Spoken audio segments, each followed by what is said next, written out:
the Art Center has been here over 40 years, and I started back in 1972. We moved into the warehouse, which is our building that we're in now, back in 2007. And so we've actually been in the warehouse, over 10 years now, which is hard to believe. But the really interesting thing about that is that the warehouse is full with all of these art activities. We have everything from architecture and interior design to a theater company to an individual musician who teaches music lessons to art camp and all of our arts programs and outreach, and the CVB is located here at the warehouse. We even have a church that meets here on a regular basis on Wednesdays and Sundays. So the galleries become a sanctuary on Sunday. So I think that is one of the things that I'm most excited and proud of, is that the board and the visionaries that I had around me when we looked at this project, it has come to fruition. We wanted this to be a community hub for art activity and community activity. And I really think that's what we've become here in Anderson, especially as an anchor for downtown development. We're a business incubator for artists when we have this artisan gallery, Bay 3, where those artists are partners. We have the CVB, which is directing tourists and directing people that may relocate here. We have a fabulous, gallery space that is constantly the backdrop for beautiful art and a huge competition in our juried exhibition that we have each year, Art on the Town, and then of course Sculptor. So we have tons of things that are going on, but we stay busy. We are literally in use 7 days a week at some point in time, which is hard to believe. But it's very true, and it's very exciting because, like I said, I really feel like the folks that really made this happen and raised the money to renovate this warehouse space, it's now our dream kind of came true, basically. So it's a lot of fun. Well, I like to say, what flavor do you want? Because we're history, we're art. We even have the genealogy group housed here in the warehouse. So if you want to come in and look at your ancestry and you want to kind of trace your roots, then we have a place for you to do that here. If you want to come to the CVB, then there's tons of brochures and folks that can kind of direct you to fantastic sites all over Anderson County, the lake, you name it, we've got it here. So that's what I say. What flavor do you want? Now we have a theater, so we have live theater and we have productions that are going on all the time. We're very active in downtown programs, so we have First Fridays where our artists are doing demos and all kinds of activities that are happening. So it's really just a little bit of everything. For kids, we've got Summer Art Camp going on right now, which really takes up a major portion of our programming.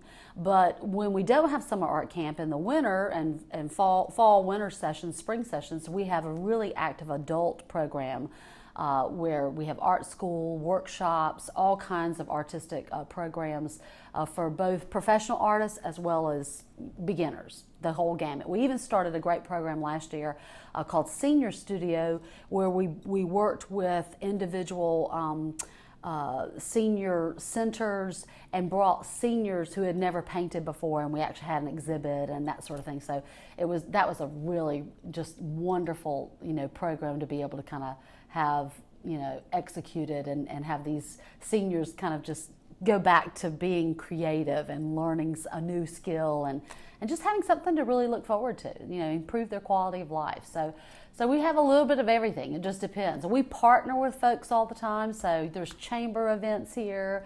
There's other nonprofit events that take place at the Art Center.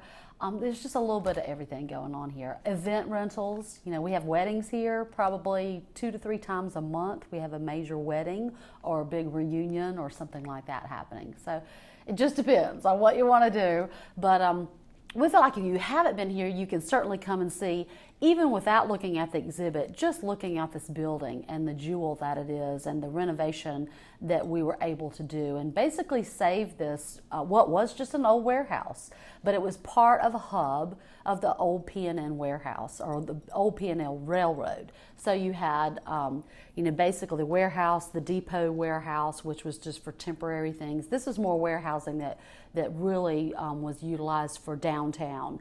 The McFall Grocery and Barton Grocery and Carolina Produce and Sullivan Hardware. All those people or all those businesses had warehousing in this particular space.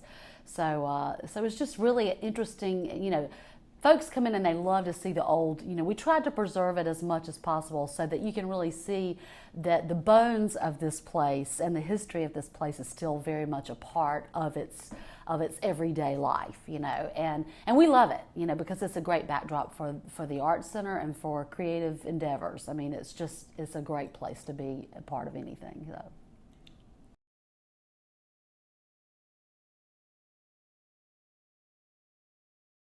But the arts, they impact the economics of a community, if you really want to get down to it. They improve quality of life. They improve education. The more entrepreneurs and the more creativity you have happening in a community, the more vibrant a community is. The more it's a destination, so it's a tourism site. I mean, it's just tons of different ways that the arts are constantly adding to the value of whether or not you're going to visit a place or whether you're going to have your wedding here or whether you're going to live here. I mean, I can't tell you how many people come here to visit and then they come back to retire here. But as they're coming, that they're constantly looking at, what kind of town is this? And I think the arts really show themselves so well here. I actually had a person not too long ago say that she had moved here from Pennsylvania with the school system and came downtown, and because she saw all of these sculptures and all this, what appeared to be this creative, downtown, she was so excited because she had moved from a much larger city. And so she was so excited about the fact that this wasn't going to be this cultural wasteland. There was going to be something to do. And we do. We have so many good things happen. And I can't be more proud of the fact that we have always been very fortunate to have talent that's unbelievable in this region. I mean, seriously, we have access to artists that hold their own nationally, New York, you name it. I've always said that. And so I think that, having the individual shows, having the big exhibitions that we do have some traveling exhibitions that we have. We're getting ready to do the International Festival again. And we're going to be featuring Spain, so that's going to be a whole new thing that about, 11 to 12 organizations will be working on, collaborating to make sure that we stay international and that things stay fresh and that we keep people excited about being involved in everything. But especially the arts. I mean, the arts have an impact on everything. The arts, because there's nothing you do in your life that the arts don't impact. Not one thing. Not the clothes you wear, not the soft drinks that you have. Nothing you do, the cars you drive, everything has an impact that an artist had a hand in. So I like to make sure that people realize that we're here for lots of intrinsic value, but we also impact the economy, and we're a great investment because the return on that investment is so valuable, and it just keeps giving. And we pay taxes. We employ people. We're very much a small business, if you will. Yes, we're a nonprofit, and that means that we take the money that we do make and put it right back into the community and right back into the programs and the services that we offer. But we wouldn't be alive, we wouldn't be sustainable unless we were very successful at being a business. So we wear lots of different hats, and we're very efficient, and we're very hardworking, and that's how we impact, I think, the community in lots of different ways that make a difference.